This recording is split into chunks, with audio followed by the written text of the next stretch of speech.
Building a portfolio with Fidelity Basket Portfolios is kind of like making a sandwich. It's as simple as picking your stocks and ETFs, sort of like your meats and other toppings, and managing it as one big, juicy investment. Now that's pretty good. Learn more at fidelity.com/baskets. Investing involves risk, including risk of loss. Fidelity Brokerage Services, LLC. Member NYSE SIPC. Support comes from ServiceNow. We're for people doing the creative work they actually want to do. That's why this ad was written and read by a real person and not AI. You know what people don't want to do? Boring, busy work. Now with AI agents built into the ServiceNow platform, you can automate millions of repetitive tasks in every corner of your business, IT, HR, and more, so your people can focus on the work that they want to do. That's putting AI agents to work for people. It's your turn. Visit servicenow.com. Atheists, agnostics, long-haired weirdos, short-haired weirdos, vandals, hooligans. The government, hug the government, love the government, hug the government, love the government, hug the government. Welcome to The Politics Guys, a place for bipartisan, rational, and civil debate on American politics and policy. I'm Northern Kentucky University political scientist Michael Baranowski. My guest today is Jason Reed, a professor of philosophy at the University of Southern Maine and the author of The Double Shift, Spinoza and Marx on the Politics of Work, which we'll be discussing today. Jason Reed, welcome to the show. Thanks for having me. So, as listeners know, I tend to start interviews with authors with the titles of their books because I figure, hey, they chose those titles for a reason, and it's usually pretty significant. So let's start there. What's The Double Shift? Yeah, the title, I guess, in some sense reflects both a problem and then a way of addressing the problem. By the problem, I'm working off the most common sense of meaning of the term double shift, and that is people working longer hours or supplementing their income from a primary job through some sort of secondary activity like driving for Uber or renting spaces out for Airbnb or other sorts of parts of the gig economy. So the problem is, to some extent, that people are working more for less, longer hours for less pay, less security, and less control over their lives. That's the problem. And then the double shift as a kind of solution is the way in which I use the book to think about the way in which categories or concepts or experiences do a kind of double shift. Like, for example, the most pressing one to start out is that work obviously is an economic activity. It is what we do in order to get money that we use to buy the things we need to survive, to put it in the most elementary form. But it also plays another role in our lives as providing some sense of meaning or purpose or sense of who we are. So it is both economic and ethical or political or maybe even existential. So, throughout the book, I kind of play with this figure of a double shift, that something that starts out in one zone of life, say, for example, the economic role of work, also plays a double shift role as a kind of ideology or supplement to that, in the same way that material conditions also play a role in shaping how we make sense of the world. So the double shift becomes kind of about this slippage, and to some extent, to tie the two things together, it is perhaps because of the double role that work plays as both economic and ideological that we get an answer to the problem, which is, why do people put up with longer hours for less pay? It has a lot to do with not so much the economics of work, but the ideological dimension of work. Yeah, I wanted to ask you about that ideological dimension, or that second sort of purpose of work, that giving us a sense of meaning, a sense of identity. I guess I wonder if it hasn't been that way to a certain extent as long as there's been work, or if you feel like there's been some sort of, I can't believe I'm saying, some sort of a shift in that somehow this is not a good thing, or we're doing it too much, or it's being used by employers to kind of get more for less out of people. I don't know. Can you talk about that a little bit? Yeah. I mean, I do think on one level, it's always been there, but I do think that one has to look at the way in which the a similar condition can take on very different meanings. I mean, the way it's always been there is like, to some extent, people couldn't help but identify part of who they are with something they spend so much time in their day, right? So there's nothing new about people sort of identifying or being identified through their work. But there is, and there's some quantitative or studies that show that the idea of work as something that is meaningful and provides a purpose and sense of who one is an idea that is relatively recent and has took on, added importance in recent years. I mean, I think of, to just take a classic example from my family's own history, my grandfather worked in a paper mill his entire life, except for time he spent fighting in World War II. And I think that his attitude towards it was he would never think of it as something, its meaning, its purpose was it provided for him to buy a house, to send his two kids to college. Beyond that, he had no real illusions. It was nothing good or fun about it. In fact, there's a story my father loves to tell of my father being brought by my grandfather to the paper mill the day he graduated from high school. And my grandfather showed him around, showed him the machinery he worked on, introduced him to his coworkers, and then said to my father, "I never want to see you here again." And because he knew that the job would have been in a small town in Maine, the job would have been tempting. It would have provided money for like an apartment and a car. But he didn't want my father to be trapped into that sort of life.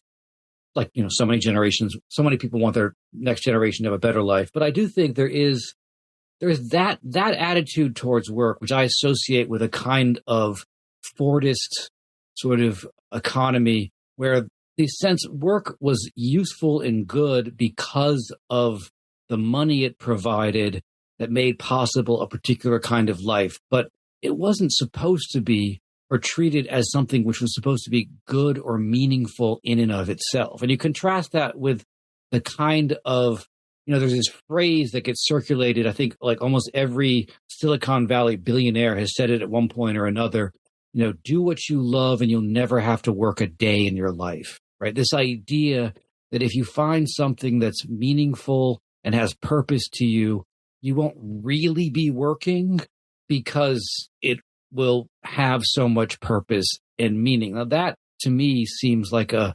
fundamental transformation of the nature of work and the attitudes towards work. And to some extent, part of that transformation is, I think, tied to the increased amount of time. I mean, I do think, one of the things that really interests me, and hopefully we'll get more into talking about this, is the way in which people interpret their lives within the conditions that are given.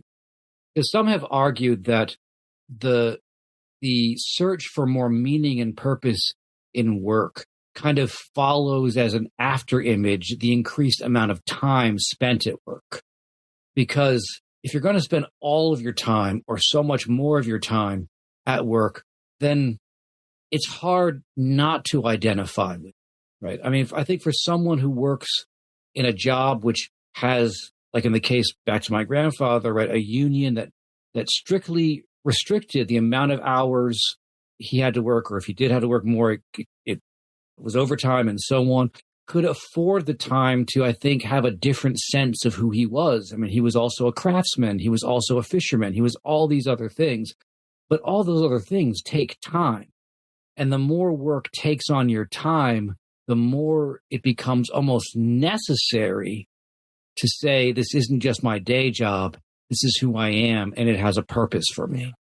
And I guess I feel that in a way, employers sort of use this to try to manipulate folks. Like, for instance, back in the day when you were a cashier or something like that at a store, you were a cashier, but now you're a team member or something like that. And it all feels to me sort of fake and manipulative. And I guess in some ways, people are almost by necessity buying into it. And I start thinking about that term Marxists sometimes throw around a false consciousness and so forth. Is that part of what we're sort of seeing, do you think?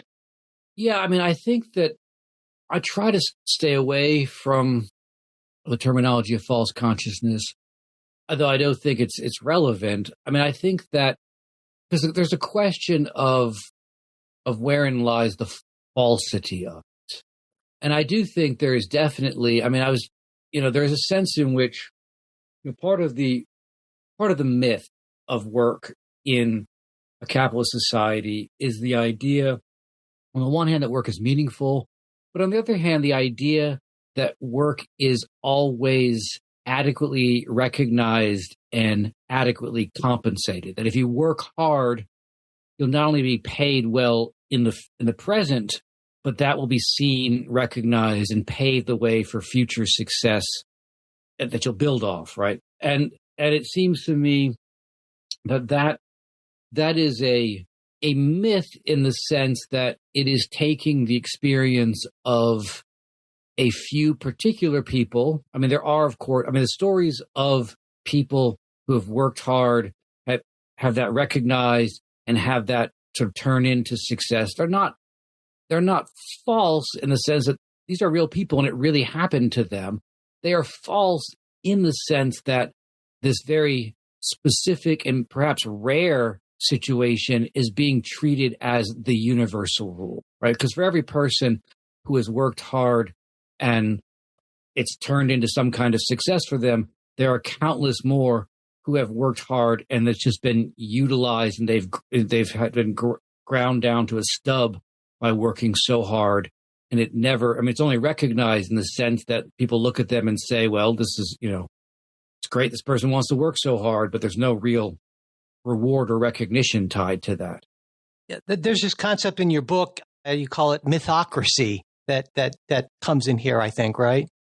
Yeah. I mean, I think that, one of the things, and this goes back to a double, I wanted to kind of do a double with the concept of ideology. Because on the one hand, I think it's very useful to think of this phrase used by the philosopher Louis Althusser, who talks about what he calls a spontaneous ideology. And what he means by that is really a reflection of Marx's statement that life determines consciousness, and the way in which there is an ideological dimension within existing practices. Like, say, for example, there's an ideological dimension to a paycheck, right? A paycheck does not reflect because it pays you individually, it doesn't reflect the fact that work is always a collective enterprise, that your work is only made possible by the work of others. So that's effaced in the paycheck. And more importantly, and more pertinent to Marx, the other, of course, major thing that's effaced in the paycheck is it tells you everything about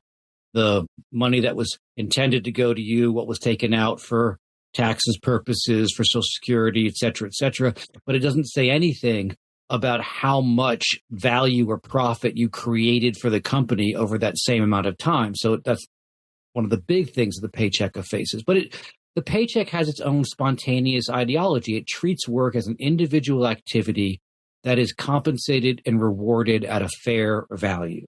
And that dimension of ideology is kind of hardwired into the experience itself. But then the other side of ideology is this mythic side. And the mythic side is less about what is built into certain structures and institutions, but the way those structures and institutions require a kind of supplement in order to be bearable. I mean, one, to go back to what we're just talking about in terms of this idea of hard work, I mean, I feel like every time, almost every time you hear stories about people getting their first job, which is almost invariably is a crappy job, right? Fast food or something like that. Someone will always say to them, oh, this is great for your work ethic.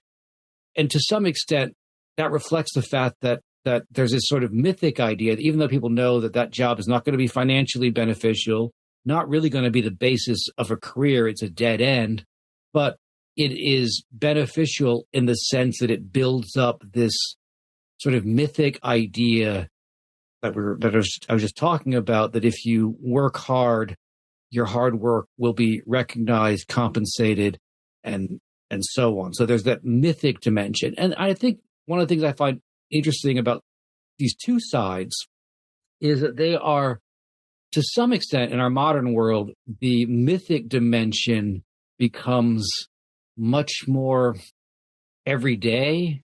And by that, I mean, like if you go back to like the early part of the 20th century, the myth of work was sort of communicated by, the famous story, the famous stories of Horatio Alger's, right? These sort of tales of someone who starts out in the mailroom and they're recognized for their grit and their hard work, and they eventually end up in the boardroom.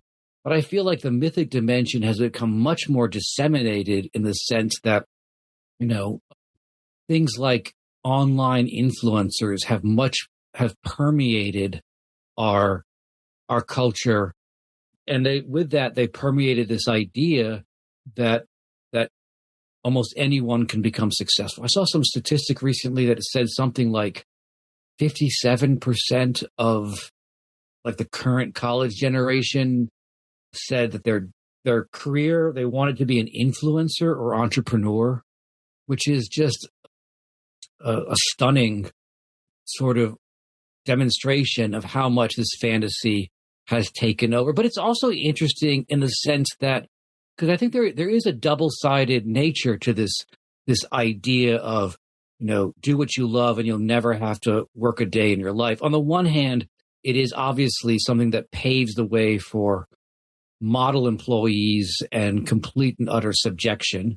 But it also carries with it, as a very little kernel, something of a kind of critique of work, right? I mean, the person who says, I want to be an influencer, they are holding on to this idea that they want some degree of individual autonomy. They want control over when and how they work.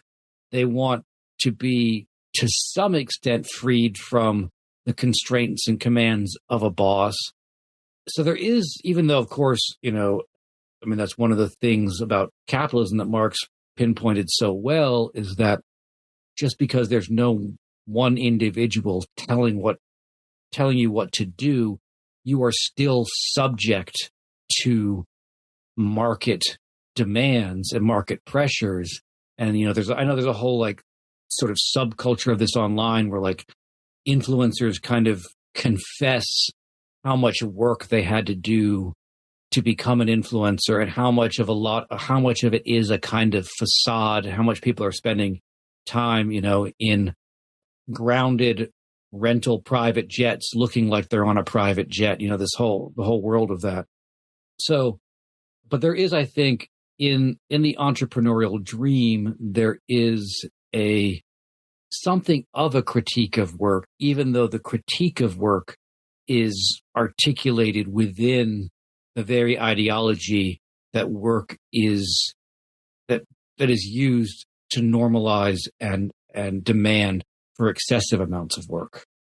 You've mentioned Marx a few times, and I think Marx is sort of a natural fit, what people at least think about Marx when they're thinking about the politics and ideology of work. But then there's the Spinoza aspect, and I don't think a lot of folks, I certainly wouldn't have initially associated Spinoza in any way with this. And so I was hoping you could talk a little bit about how you see Spinoza fitting in, and maybe what he brings into this discussion that you don't see in Marx.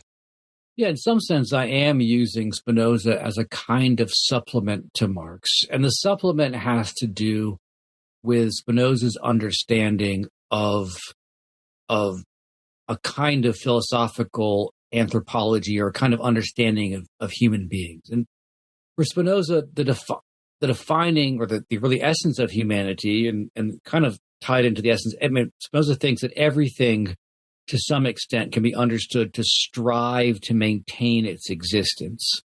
Human beings, of course, strive to maintain our existence. But the interesting thing that Spinoza adds to this is how we strive is in some sense shaped and determined by how we imagine the capacity to strive, or how we imagine the best way to strive. So if you take, for example, just what we're talking about, right? This idea that the best way for me to succeed in life is for me to work as hard as I possibly can.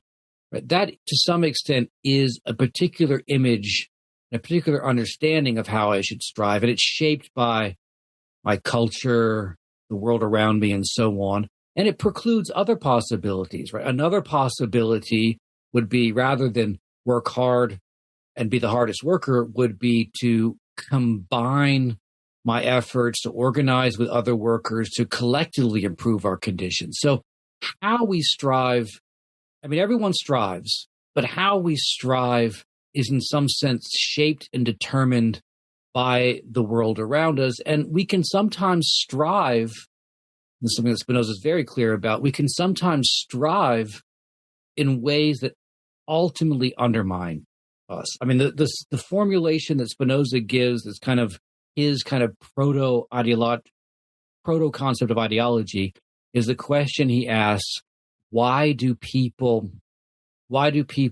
fight for servitude as if it was salvation?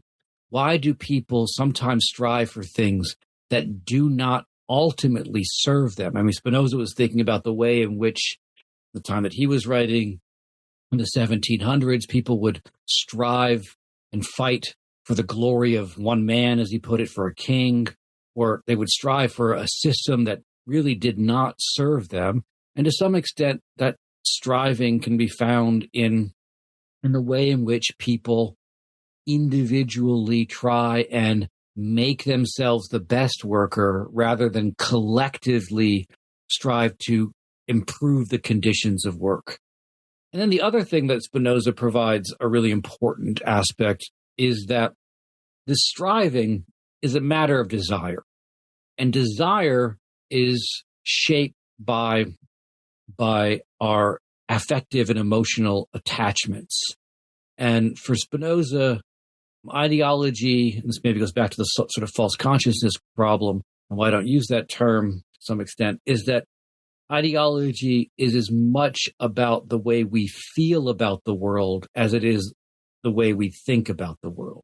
It's about how and in what way we attach our hopes to, what we see as the source of our joy and the source of our fears. And to some extent, in a capitalist society, one of the primary things it does, and it does this very early on, is that it begins to associate our joys with the joys that are made possible through consumption. And it begins to associate for us the striving with the most meaningful kind of striving is the striving we do in and through work. And to some extent, our entire, especially young lives, are kind of education. What is an allowance but an education of desire?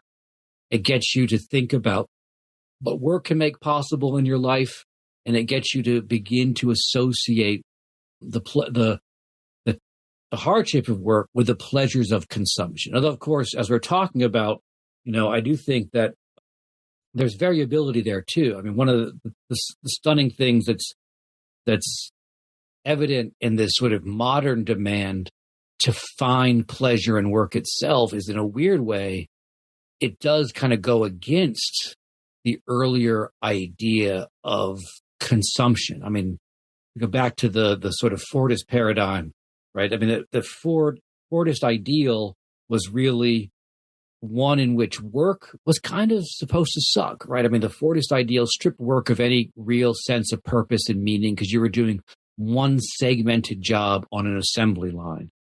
But the upside of that was the creation of the $5 day and the sense that, the pleasures you lost in work can be compensated for in consumption. Get to buy a car. But to some extent, I mean, I feel like that organization of desire is been replaced or is being supplanted by this new organization of desire, which is this desire of you should really find pleasure in work itself. And work becomes, you find this in sort of modern discussions of work, especially around the sort of Silicon Valley entrepreneurial version where people will like proudly claim that they never want to take a vacation because work itself is so pleasurable. Over the past several days, 3 females have been found dead. Looks like someone's going after these girls. Then they have to know to watch their backs. Streaming March 13th. You really want what happened to this woman to happen to you? Exactly why I need to keep going on this. Starring Emmy Award winner Amanda Seyfried. I'm worried about what you're gonna find. So am I. Long Bright River. A limited series. Streaming March 13th. Only on Peacock. Are your ulcerative colitis symptoms proving difficult to manage? Tremfya guselkumab can help you manage the cycle of UC symptoms. At 1 year, many patients taking Tremfya achieved clinical remission, and some patients also achieved endoscopic remission. Individual results may vary. Tremfya is a prescription medicine used to treat adults with moderately to severely active ulcerative colitis. Serious allergic reactions and increased risk of infections may occur. Before treatment, your doctor should check you for infections and TB. Tell your doctor if you have an infection, flu-like symptoms, or if you need a vaccine. Ask your doctor if Tremfya can help you manage the cycle of UC symptoms. Call 1-800-526-7736 to learn more or visit tremfyaradio.com. At this point, I am almost short-circuiting with various quotes I'm thinking of from the movie Fight Club, which I bring this up because I know you know it well. It's one of my favorite movies. I've watched it a bunch of times, and you actually discuss Fight Club in your book. And one thing that really struck me as surprising is that, I mean, here's a movie, a spoiler alert for anyone who hasn't seen it. And if you haven't, I'm sorry about that, but it ends with skyscrapers being blown up. They're trying to erase consumer debt by destroying financial records. And yet, if I understand correctly, you conclude that this is a film that actually reinforces myths about work, right? I do, in some sense. I mean, obviously, all those things are true about the film, and it's, an important tagline. Working jobs we hate to buy shit we don't need is an important sort of criticism of work. But one of the things that I guess, and one of the reasons I use that film is, I do think that a lot of critiques of work fall into this trap of juxtaposing good work versus bad work. And in Fight Club, there is a kind of ambiguity around work. Like, on the one hand, there's obviously the contrast, and between the Edward Norton character and the Brad Pitt character. The Edward Norton character does this kind of cubicle job that's entirely about this formula that he is used by his company to figure out whether or not they should do recalls. And to some extent, it is the very definition of what the anthropologist David Graeber calls a bullshit job, a job that is either useless or, in this case, his job is kind of pernicious. It would be better if automobile manufacturers didn't calculate the cost of a recall and recalled anything that could potentially cause accidents, loss of life, etc. So his job is kind of a bullshit job. And it's contrasted with Brad Pitt, who makes soap. And no one can argue with the relevance and importance of soap, right?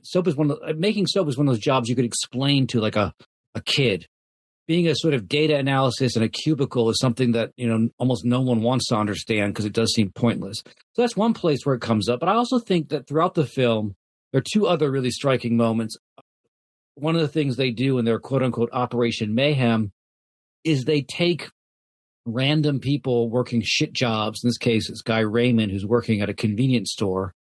They point a gun at him and tell him to get on the path of doing what he dreams doing. In this case, he wants to be a veterinarian. And he's been taking some community college classes, but he's kind of dropped out because it's hard, and they threaten him.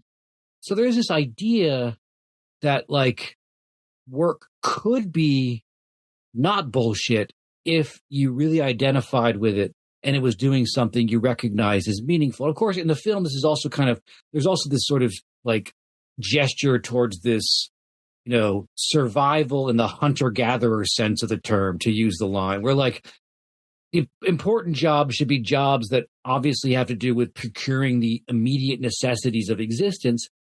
But there is a sense in the film that work would be better if it was something we thought was meaningful. And I think there's a strange contradiction between those two things, because obviously the hunter-gatherer sense of necessity is one in which the necessity is driven by the biological needs for survival, and that's why the work is important.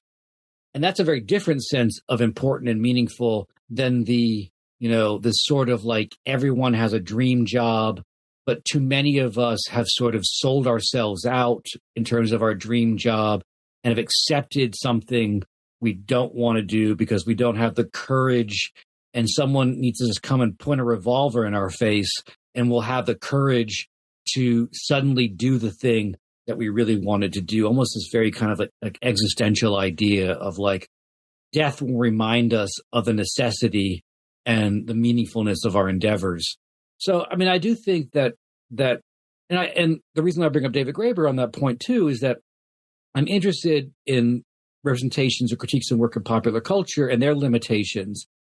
But I do think their limitations are sometimes reflected or can be seen in some of the theoretical discussions of work as well. Because I think that David Graeber is someone who also seems to believe in this idea that non-bullshit jobs are somehow less alienating. If you knew that what you were doing had a purpose, like soap is necessary or growing food is necessary, it would somehow be less alienating than being stuck in a cubicle and working out some formula to manage recalls of defective automobiles. And I think there's a real question as to whether or not work has a purpose. It does something for the alienation. I think Marx didn't think that, in part because Marx obviously was writing his critique of capitalism before the advent of so many bullshit jobs. I mean, a lot of the people that were working in factories that Marx is talking about were making things that in some sense were necessary for survival. Coats that would keep people warm and shoes that would keep people's feet protected. They were not building things that were kind of superfluous or engaged in kind of, front of office activities that were far, far removed from the actual necessity of production. They were doing necessary work, and I don't think it offered them much satisfaction. So I do have a question about that sort of idea of meaningful work being purposeful. And, and also to some extent, it's also reflected in the way in which Fight Club maybe hasn't aged well. I feel like 25 plus years later, a lot of now when I see the scenes about Brad Pitt and his little soap factory, I just think of all the kind of entrepreneurs who have set up breweries or are, making pickles or other handmade things, and the way those things sort of emerge in the modern cities as a kind of economy of entrepreneurial purpose and meaningfulness. Like, it seems like that image has been kind of co-opted, not to mention the fact that like Fight Club seemed in its weird way to predict the rise of mixed martial arts, but that's a whole other matter. So I do feel like the sort of idea, like the Fight Club has its own kind of version. I mean, it's much more edgy and subversive of a kind of entrepreneurial subjectivity that now has become much more dominant. And in its dominance, it's lost a lot of its critical edge. Yeah, I think maybe there's this idea that, well, if you're not finding deep meaning in your work, well, you just need to find work that gives you that meaning, where perhaps in an earlier age, someone would have said, well, look to philosophy or look to religion or look to ties with your community or things like that. And we're not seeing that. And so that makes sense to me. And, it occurred to me when I was thinking about your book and the popular culture references you bring in, there was this movie that came out a little bit before Fight Club that struck a chord with me, at least, and for a lot of Gen Xers like me, called Reality Bites. And it opens with this college valedictorian played by Winona Ryder, and she's telling her fellow graduates, and they wonder why those of us in our 20s refuse to work an 80-hour week just so we can afford to buy their BMWs. And she talks about how the baby boomers disemboweled their revolution for a pair of running shoes. And for me, as a Gen Xer, that really resonates because in my day, at least, it seemed like there was talk, meaningful talk about selling out, and that was a bad thing. And this sort of valorization almost in a way of slacker culture. And there are a number of movies around that time that sort of celebrated that in some ways. And I get the sense that that's not the case anymore. And everyone's happy to sell out, or I guess if they're cashing in, they look at it now. And I wonder if you think that there's been this sort of shift in the culture like that. And if so, what happened here? Yeah, that's a really good question. I mean, I think that to some extent, I do agree that like selling out is almost an absent term. And in modern discourse and modern ways of understanding things. In fact, it's sort of the opposite. I mean, selling out as a fear has been sort of replaced by this idea that you could monetize anything. Yeah, right? monetize. I mean, and that if you have a hobby and, people will ask the question, why don't you turn that hobby into something, if you turn something into something that's lucrative, right? If you start a Substack, if you take pictures, go to Instagram, the sort of sense in which we have, I mean, it's like to me, I can't remember what year they did this, but like Dolly Parton recorded a new version of her famous anti-work song, 9 to 5, as a commercial for Squarespace, the sort of online or digital sort of payment transaction company that you see if you go to like a farmer's market or like a craft fair, there's always someone who has a Squarespace thing to buy some stuff. And the song became not 9 to 5, but working 5 to 9, right? The idea that at the end of your job, you have the second job that's making something you're selling on Etsy or something like that. And that's your real meaningful, passionate job. And you need technology like Squarespace in order to do this. And so, I mean, I think that in terms of what happened to selling out, I would, to go back to the sort of double shift idea, I feel like the selling out was sort of assaulted on two sides. One is, I think in order to have activities that are meaningful outside of the 9 to 5, you have to have a 9 to 5, a day job that can actually provide enough compensation, enough security that you can feel comfortable doing something else in the rest of your time that doesn't make money. And I think the erosion of both the time and the security of the 9 to 5 is one of the things that's sort of undermined selling out. And then, so that's the material dimension of it. But then there's a double shift there in the sense that there also is an assault on the very idea of selling out as something that's bad, that somehow we get the idea, like I said, that you should monetize, or slacker culture has been replaced by hustle culture and the idea that you could be making more money, and I don't really know. I mean, it's interesting to think about how that transformation happened. And I do think that part of it also happened with the destruction of kind of the spaces of alternative culture that sustained the slacker idea. I mean, I was very I'm also Gen X, and I was very, not very, but I was like active kind of in certain types of punk and other undergrounds. And those were sustained by a whole series of clubs, but also zines and magazines that were kind of destroyed by, on the one hand, the internet, which kind of killed alternative print cultures.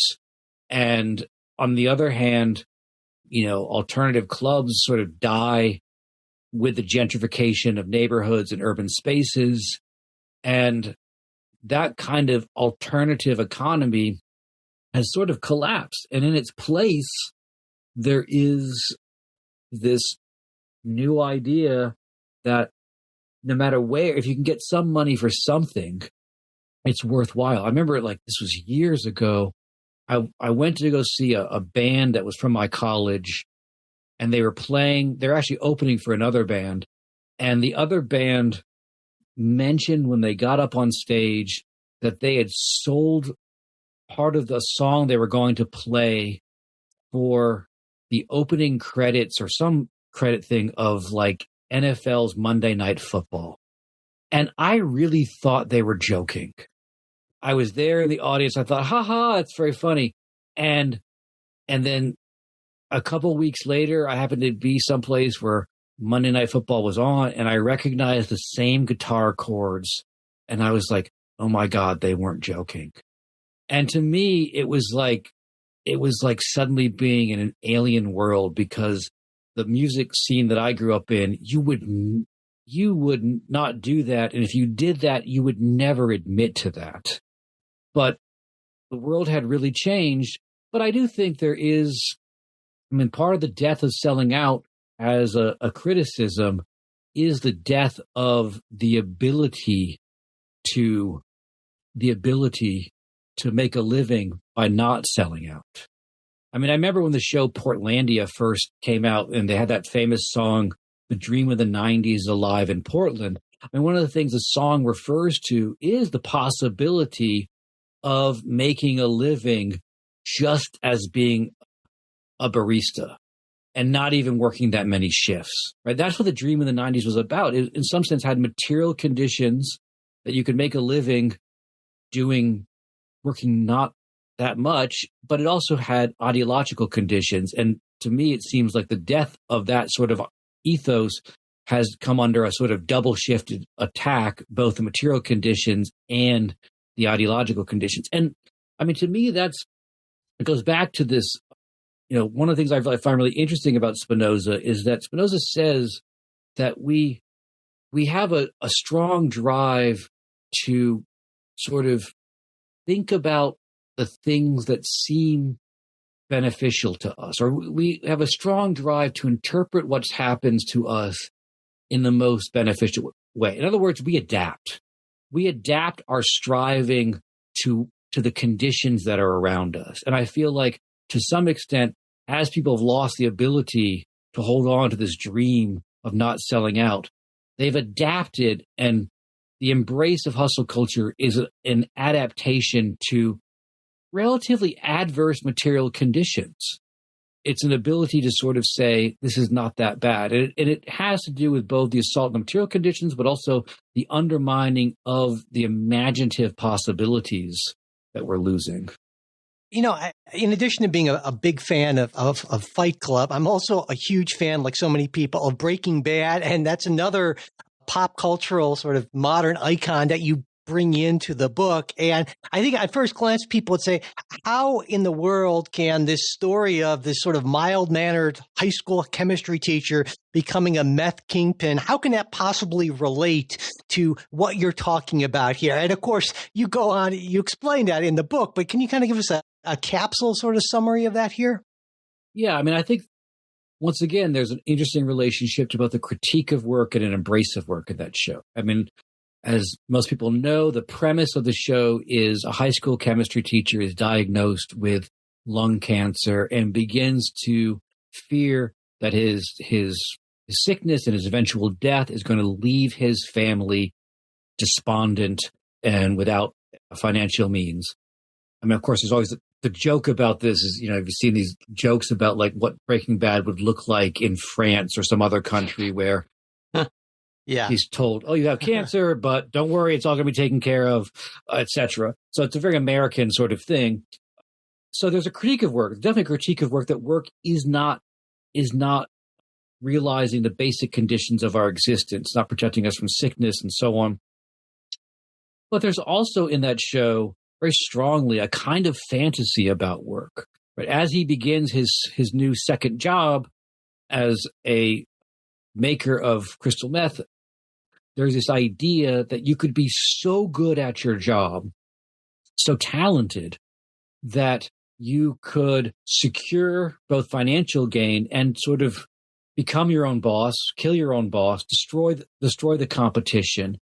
One of the things I think is interesting about the show is that the creator of the show, Vince Gilligan, said early on that his dream of the show is he wanted Mr. Smith to become Scarface, right? He wanted this mild-mannered, friendly chemistry teacher to become a villain.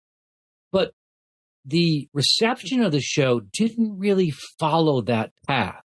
In fact, even as the main character, Walter White / Heisenberg, became ruthless, killing people, poisoning a child, etc., over the course of his career, people embraced him more and more. And they would start, you see people wearing Heisenberg T-shirts and Heisenberg memes, and sort of let him cook has become kind of a sort of part of our culture, right? There's a phrase used to talk about let someone who's good at what they're doing do the thing they're going to do, right? And I think part of the reason why the sort of moral transformation that the writers of the show were hoping didn't happen is precisely because of work, because the show's fantasy about work is so powerful and is so much a part of how a lot of people think about work, that if I can find something I'm good at, and if I can be the best at it, then I won't have to worry about my well-being or my family's well-being.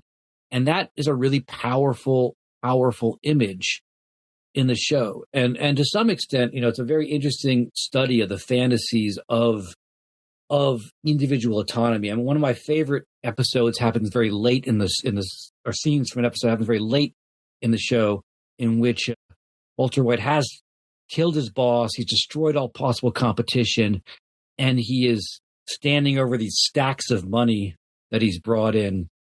And one of the people he's working with sort of takes money pile by pile and sort of shows that some of this money needs to go towards the people who are driving the trucks and distributing the product. There's also the fact there are people in jail who need to be paid off because they would otherwise confess. And to some extent, it's an interesting moment, because I do think that, one of the things about, work for us is a kind of fiction of autonomy. But of course, the idea that if I could do my own job, if I be my own boss, I would be autonomous. But there is no real autonomy in a complex capitalist society, because even if you are your own boss, you can't control the fact that your work is dependent upon the conditions of the world around you. It's dependent upon whether or not you have competition, whether or not someone invents technology which could replace your job. It's dependent upon the overall economic and even sort of environmental conditions. I mean, there are tons of people who learned that really the hard way when the COVID shutdown took place, and they realized that, the restaurant I open is in some sense dependent upon the conditions of whether or not there's a virus going around, because without that, people aren't going to go out to eat, and I could be out of business, right? So that, there is, as Kathy Weeks argues, the heart of our embrace of the work ethic is a kind of antinomy between autonomy, in the sense that if I work, I'm truly autonomous. I'm not dependent upon the state. I'm not dependent upon my family. I'm autonomous. But that autonomy is, in some sense, heteronomous. It's dependent upon a whole series of material and other sorts of conditions that are often invisible, that are often unseen. One of the things I think is, of course, interesting about why the show Breaking Bad used crystal meth as its drug of choice. The crystal meth is unlike other drugs. So you can't grow crystal meth on your own like marijuana. It is dependent upon a very complicated industrial chemicals for its very existence. So you need, in some sense, the work of others in order for the work to be possible. Even to cook, you need chemicals that you cannot yourself fabricate. So in some sense, the show both embraces but also undermines the idea of work as autonomy. Right. And I guess in a similar way, you bring in Better Call Saul, and certainly Jimmy McGill, when he was this sort of just minor worker in his brother's law firm, he had less autonomy, but then he goes out on his own, but he pays quite a serious price, as does, of course, Walter White Heisenberg in Breaking Bad. Yeah, I do feel like Better Call Saul stands as a weird, almost inversion of Breaking Bad, in the sense that if Breaking Bad is in some sense about the fantasy of how you can remake yourself through work, Better Call Saul is really about how one can be unmade through work. And I think the other thing that, and this is something I talk about in the book that I think is interesting about the shift from those two shows is that, I mean, Breaking Bad is about a kind of, even though it's an illicit and underground, it is about a kind of industrial production. It is about producing a thing, a product, which can then be sold. Whereas Better Call Saul, because it's about a guy trying to make a living as a lawyer, he can't just sort of accumulate time in the same way, right? And this is something that Richard Sennett writes about in his book, The Corrosion of Character, is that he doesn't have the ability to just put in the days and the days add up by producing a product that then can be made into money. In some sense, his days are entirely determined by contingency, right? That a lawyer is hoping that somehow they can get, one good client, and that good client can then, by word of mouth, get them another good client, and you can build a practice by your ability to relate to and interact with other human beings. But that's much more uncertain than making a thing in the world, because you could also be unmade by other people. I mean, of course, in Better Call Saul, it's Jim McGill's own brother, really, who kind of unmakes him. But even though there's a family dimension to that plot, I do think that to some extent, anyone who works in the realm where they are interacting with clients is kind of confronted with the fact that their very fate, their very career could be made or unmade by almost a single encounter. And this is, of course, a very interesting thing to think about in terms of thinking about contemporary capitalism, because one of the things that Marx really thought about contemporary capitalism is that capitalism replaced the personal forms of domination that defined feudalism, right? The lord being in charge of your life, with a kind of impersonal form of domination, that you have to have a job to make a living, but you could get a job in various different places. So no one individual boss had much control over your existence. It's more the general form of wage labor that had control over your existence. But I think that one of the things we see and we see in Better Call Saul is the way that contemporary capitalism kind of combines, in a weird way, both the impersonal demand that everyone needs to get a job with a kind of return to a certain form of personal power, because people who are dependent upon, who through their work, they primarily interact with people, providing some kind of service to people, are really much more dependent upon their interactions with people than workers who produce a commodity, right? I mean, to some extent, even though in Breaking Bad, Walter White is really concerned about his reputation, say my name, his reputation comes from the fact that he has a quality product, right? The purity of his crystal meth is what makes his living for him. The tragedy of Jimmy McGill in Better Call Saul is, to some extent, he is a good lawyer. I mean, he is very attentive, and his attentiveness, he uncovers this massive attempt to defraud seniors of their money through these assisted living facilities. And he does that by being very conscientious and very attentive. But yet at the same time, that being good at his job does not pave the way for recognition or material success because of these other factors, because of the way other people perceive him, because of, grudges and so on. It leads to him being destroyed. And I do think its inversion of Better Call Saul, its inversion of Breaking Bad is in some sense also about what happened to the dream of hard work paving the way to success in a service or information dominated economy. It occurs to me that in both of those cases, even though one is, as I think you rightly point out, sort of an inversion of the other, but in both cases, we feel, at least I felt, both Walter White and Jimmy McGill sort of blossom as they went out on their own and sort of made themselves. And both stories ended badly, and understandably so, given what they were involved in. But we were rooting. But maybe this gets into that whole kind of myth of well, if you go out on your own and just find the right thing, and maybe it shouldn't be dealing meth or defending meth dealers, but you too can be powerful and blossom and have and develop in this way that's going to give your life deep meaning and fulfillment and so forth. Yeah. I mean, I do think that both shows, even though they are in their different ways critical of work, they do hold on to this idea that and the idea that it's individual work. And I think this is something I do want to emphasize, because I do think that obviously, because work is fundamental to our existence in a capitalist society, and I don't want to be saying like people shouldn't attach themselves or shouldn't strive. They have to strive. We have to strive to realize our material existence through work.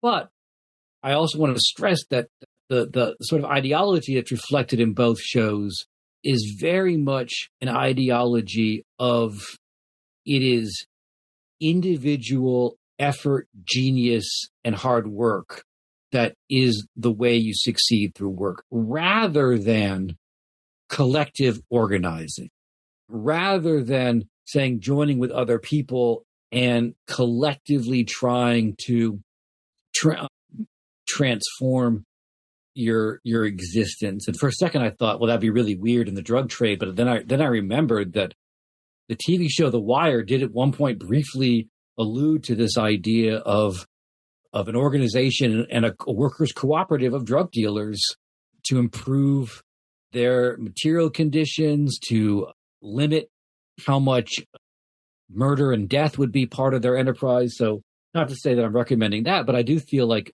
there are, I mean, the imagination that fixates on this idea of I'm going to be a Heisenberg of my job, right? I'm going to be so hardworking that I'm going to get both material recognition and symbolic recognition.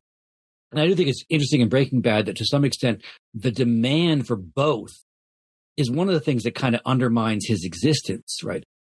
Early in at one point in the show, because he has cancer, his son sets up a GoFundMe sort of thing for him. And I think there's a huge number of GoFundMe type things are used for things like medical costs, which is itself a kind of terrible thing.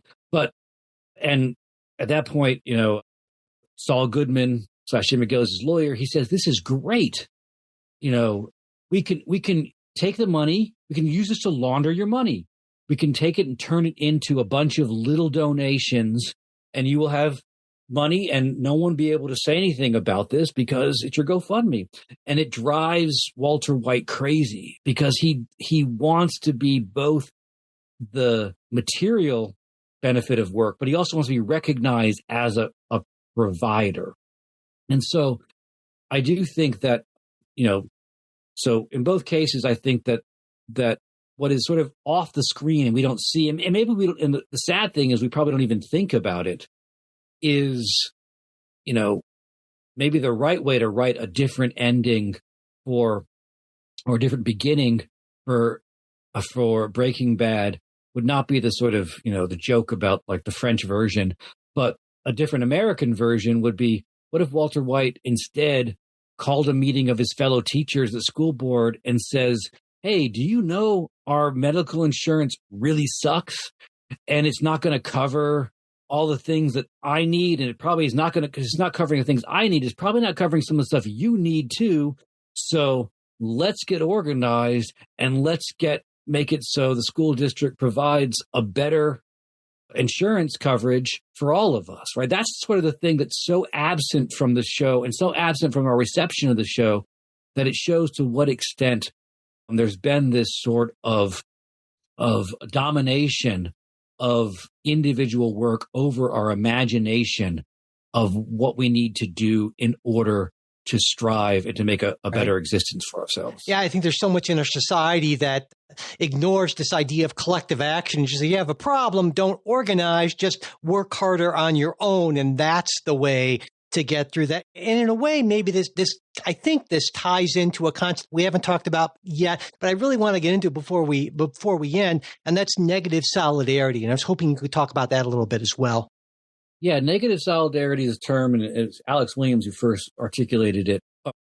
But it's this idea that when one looks at the benefits or protections that some workers have, you sort of see them as a kind of wrong, but not in the sense that everyone should have this, but more in the sense of, why do these people have this and we don't?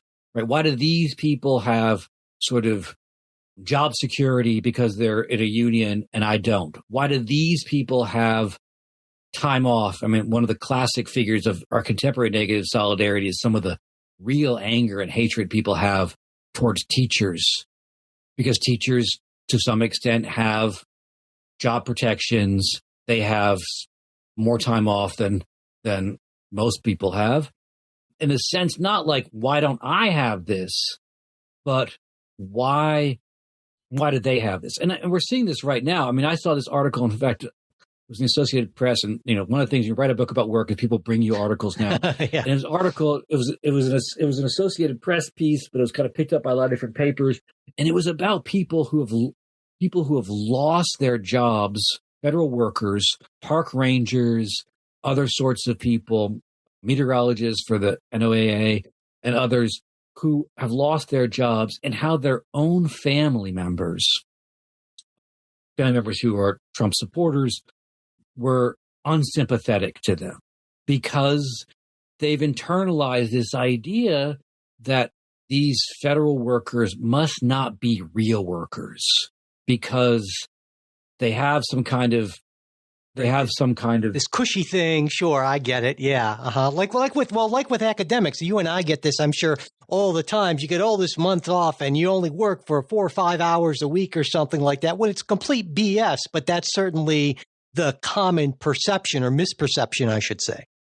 Yeah, and the other thing I think is really striking in this is, even like, to some extent, there is obviously part of it's about the perception of like how their work isn't really hard, and they don't I think at one point Elon Musk made this thing about, they don't work weekends, which of course is like, I mean, that's really stunning, because like weekends are supposed to be, I mean, there was a long struggle, right? The work to get us the weekend, and the weekend was supposed to be something hard earned and something that we all should enjoy. And now having the weekend off is being seen as a failure.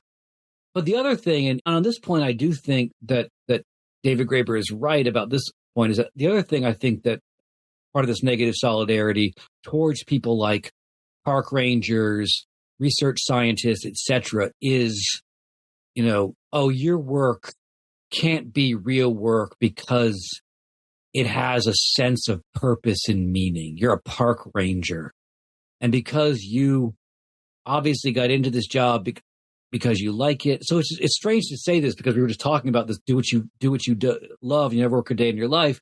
But it seems like there's a double edge to that too, because people who like doing meaningful work is seen as a weirdly kind of unearned perk. Like, you get to do this, I don't get to do this.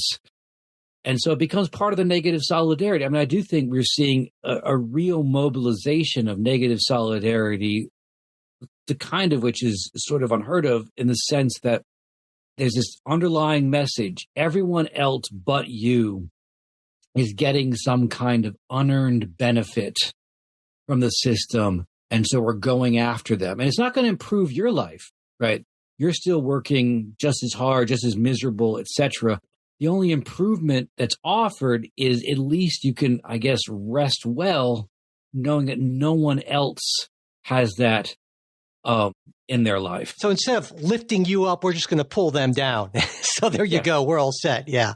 Well, that's that's a solidarity that can only work downwards. It can only drag everyone else down to the same condition. And once again, it's also predicated on a sort of foreclosure of the imagination, I mean, because I think one of the things that underlines negative solidarity is this sense that there is this immense scarcity, and to some extent, a scarcity of the ability to, do meaningful work or to have money for the meaningful work and so on. But that scarcity is, to some extent, entirely invented, fabricated, and maintained by the proliferation and the accumulation of billionaires. So it is not a real scarcity, but the scarcity is, I think, directly felt. I remember reading an article in the New York Times not too long ago about how in some town somewhere, they needed to hire a new librarian. And so they put an ad out, and the pay was going to be $25 an hour. And somehow people in the town got word of this, and they were just shocked that their tax money was going to go to, and the people at the library, the people in town were like, but no, that's kind of the going rate. Like, that's how much librarians make. And they, because they have a background and so on, the skills. And the town sort of rebelled against it. And they rebelled against it because they looked around and thought, well, I'm only making whatever, minimum, maybe even, or not much more above that. So why should this person? And so there's a sense in which it becomes negative solidarity is a strange sense of solidarity, a solidarity like, oh, we're all working hard except for these people. But it works in such a way as to drag everyone down. It's a sort of sense in which, like, it won't be satisfied. And maybe it'll never be satisfied, right? Because there's always going to be someone who's perceived as having a better job or better security or whatever. It will only be satisfied at the point at which everyone is equally miserable. And it's a strange solidarity.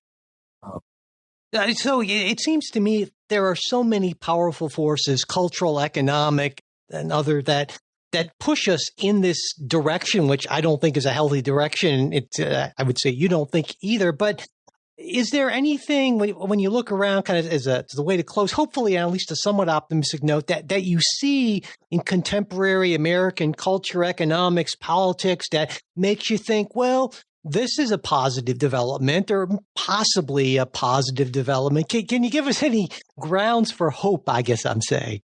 Well, I mean, I do think there's hope in the sense that people have organized, and there has been a push to, and a revival of people trying to utilize collective forms of resistance in the terms of, I wrote the book, a lot of it during COVID.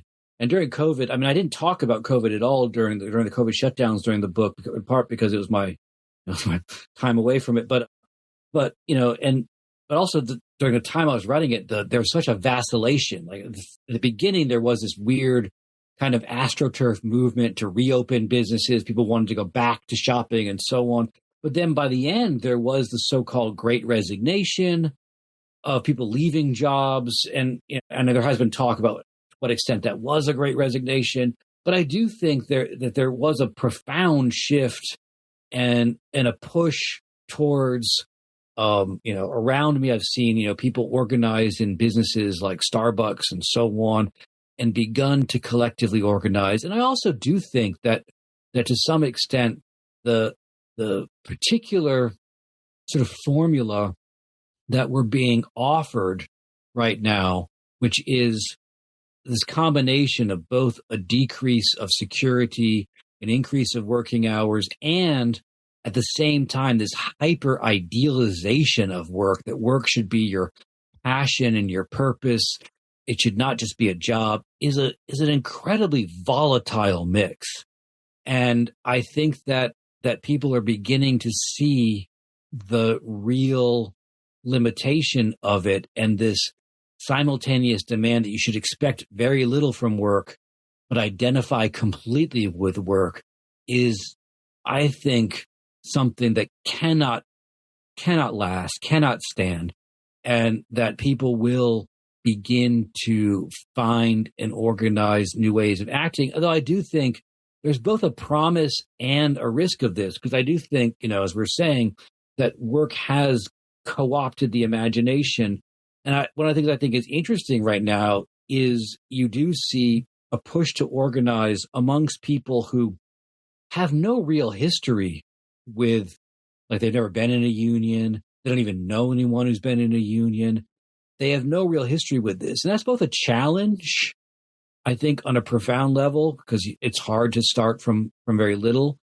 But there's also a real possibility in that challenge, because I think because people are starting from the ground up, they are maybe reinventing forms of collective organizing that are going to be more aware and more responsive to things like the fact that not all work that's done is wage work anyways.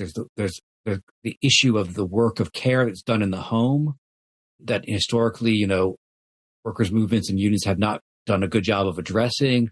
There's also the way in which work intersects with other forms of politics. I mean, people are also interested in organizing at work, not just to improve their working conditions, but they're also interested in organizing around issues like, does their employer support, things like Israel's actions in Gaza?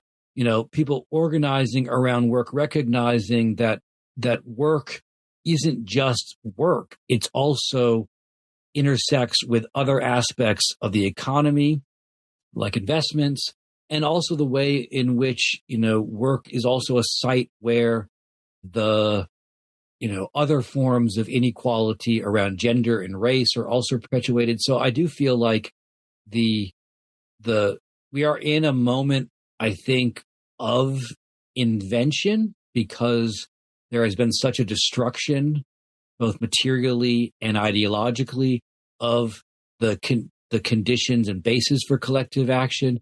But a moment of invention always has its risks. Inventing is very hard to do, and it involves a transformation of the way we think and the way we act. But invention also opens up possibilities to not repeat some of the mistakes of the past, and to create a new politics around work that can be both more collective, can be more, to use a term of our times, intersectional, in that it connects with questions of gender, race, etc., and more powerful in the sense that companies in our day and age, because every company is also simultaneously a brand, they are more vulnerable to that. I mean, look what's happening right now. It's amazing. It's not so much by workers themselves, but I mean, there are massive organizations around Tesla right now, which are really turning the Tesla brand into a brand that's associated with Musk, associated with his politics, and is in some sense really affecting the brand. So I do think that there is that, to some extent, that we live in an age of brands and images also opens up its own possibilities for acting around work that can transform more than just working conditions, but address political and social problems beyond the workplace. Well, I'd say that is at least a somewhat optimistic note to close on. So that's what we will do. Jason Reed, thank you so much for taking the time to talk with me today. Thank you. Thanks for listening to this Politics Guys interview. If you're not already a supporter of the show, I hope you'll consider becoming one, because without our supporters, we wouldn't be able to do this. And when you become a supporter, you get not just that warm, fuzzy feeling, knowing that you're supporting a good cause. I like to think we're a good cause, but you also get stuff like ad-free versions of everything we put out. You get our supporter exclusive midweek show, the full length of that, not just the preview. And you also get to be part of our Discord group if you want. And there's always some interesting conversations going on there. At the $10 a month level or more, you get to actually be part of the episodes Jay and I do, if that's something you're interested in. So there's a lot of stuff, is what I am saying. And I hope you'll consider checking it out. And to do that, just go to patreon.com/politicsguys. If you want to support us on Venmo, we're at Politics Guys. You can also support the show through PayPal. And all of our support links are always in the show notes, as well as at politicsguys.com/support. And as always, I want to close with a very special thank you to our wonderful executive producers, Bruce Johnson, Wilma Moreno, Daniel Toe, Ryan Beasley, and Don Oglesby.